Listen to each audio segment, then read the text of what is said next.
Arakan army সহ উগ্রবাদীদের অনুপ্রবেশ ঠেকাতে মিয়ানমার সীমান্তে কাঁটাতারের বেড়া নির্মাণ করা হচ্ছে বলে জানিয়েছেন স্বরাষ্ট্রমন্ত্রী সালাউদ্দিন আহমদ।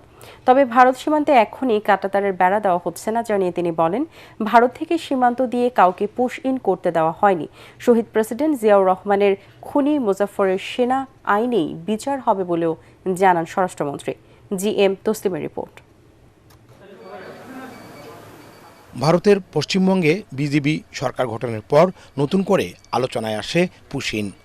দেশটির বিভিন্ন সীমান্ত দিয়ে একের পর এক পুশিনের চেষ্টা করা হয়, তবে তা রুখে দেয় সীমান্তরক্ষী বাহিনী বিজেপি। তবে এখনও কোনো স্থায়ী সমাধানের পথে যায়নি দুদেশ।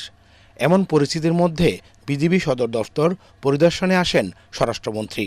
পুশিন বিষয়ে সাংবাদিকদের প্রশ্নের জবাবে মন্ত্রী জানান, পশ্চিমবঙ্গ সরকার নয়, শুধুমাত্র কেন্দ্রীয় সরকারের সঙ্গে আলোচনা করবে বাংলাদেশ। আমরা বলেছি যদি সেরকম কোনো নাগরিক থাকে, বাংলাদেশের নাগরিক সেখানে যেয়ে থাকে, তার তালিকা পররাষ্ট্র মন্ত্রণালয়ে বিধি মোতাবেক দিতে হবে। আমরা ন্যাশনালিটি ভেরিফিকেশন করে যদি সেটা সত্যতা পাওয়া যায়, সেটা আমরা যথাযথ আইনি প্রক্রিয়ায় আমরা ফেরত নিয়ে আসবো। বিভিন্ন সময়ে মিয়ানমারের বাহিনীগুলোর পুঁতে রাখা মাইন বিস্ফোরণে অনেক হতাহতের ঘটনা ঘটে।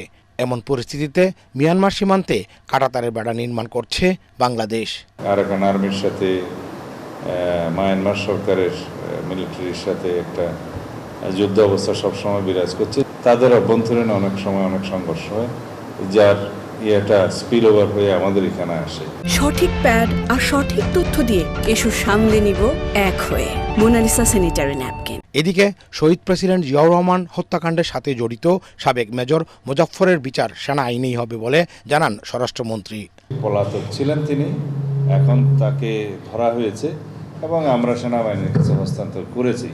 তারা তাদের বিধি মোতাবেক জেনারেল কোর্ট মার্শাল গঠন করে সেই বিষয়ে ব্যবস্থা নেবেন।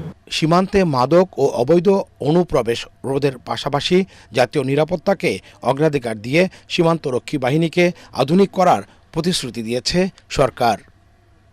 GM Taslim, ATN Bangla, Dhaka.